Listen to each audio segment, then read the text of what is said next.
ആഴമേറും നിൻമഹസാമാഴിയിൽ ഞങ്ങളാകവേ ആഴണം വാഴണം നിത്യം, വാഴണം വാഴണം സുഖം.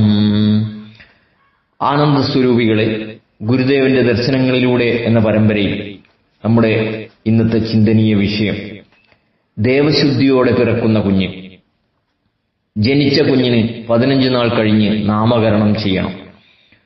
3 മാസം കഴിഞ്ഞ് കുഞ്ഞിനെ ഗൃഹത്തിന് പുറത്തേക്ക് കൊണ്ടുപോകാവൂ. ശ്രീനാരായണ ധർമ്മം എന്ന ഗ്രന്ഥത്തിലെ വരികളാണിത്. പ്രിയരെ, അമ്മയുടെ ഗർഭപാത്രത്തിനുള്ളിൽ ഈശ്വരൻ നിർമ്മിച്ചു വെച്ച ഭൂമിയിലെ ഏതെല്ലാം വസ്തുക്കൾ ചേർത്ത് വെച്ചാലും കിട്ടാത്തത്ര മൃദുലവും സുരക്ഷിതവുമായ ഒരു കോമള മെത്തയിൽ നിന്നും ഭൂമിയുടെ ഉപരിതലത്തിലേക്ക് ഒരു കുഞ്ഞ് പിറന്നു വീഴുന്നത് ദേവശുദ്ധിയോടെയാണ്.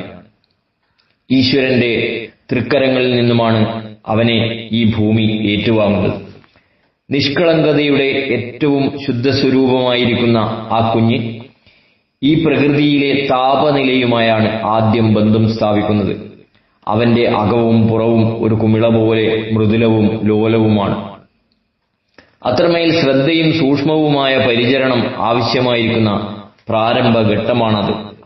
ഈ ലോകത്തിലെ നാനാത്വങ്ങളിലേക്ക് പ്രവേശിക്കുന്ന ഈ കുഞ്ഞിനെ വിളിക്കുവാനും തിരിച്ചറിയുവാനും ഒരു പേര് വേണ്ടതുണ്ട്. ജനിച്ചു കഴിഞ്ഞ് 15 ദിവസത്തിന് ശേഷം പേരിടണം. ആ പേരിന്റെ വിളിയിൽ നിന്നുണ്ടാകുന്ന ശബ്ദതരംഗങ്ങൾ ഒരടയാള ശബ്ദമായി കുഞ്ഞിൽ പതുക്കെ പതുക്കെ പതിഞ്ഞു വരും. 3 മാസം വരെ കുഞ്ഞിനെ ഗൃഹത്തിൽ നിന്നും പുറത്തേക്ക് കൊണ്ടുപോകരുത്.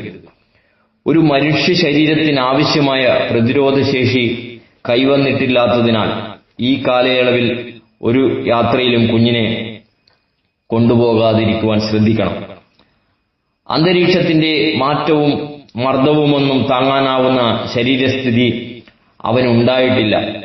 ഇക്കാര്യങ്ങൾ മുതിർന്നവരുടെ ശ്രദ്ധയിലും ഓർമ്മയിലും എപ്പോഴും ഉണ്ടായിരിക്കേണ്ടതാണ്. സ്നേഹപൂർവ്വം, എഞ്ചൽ, കയനാട്.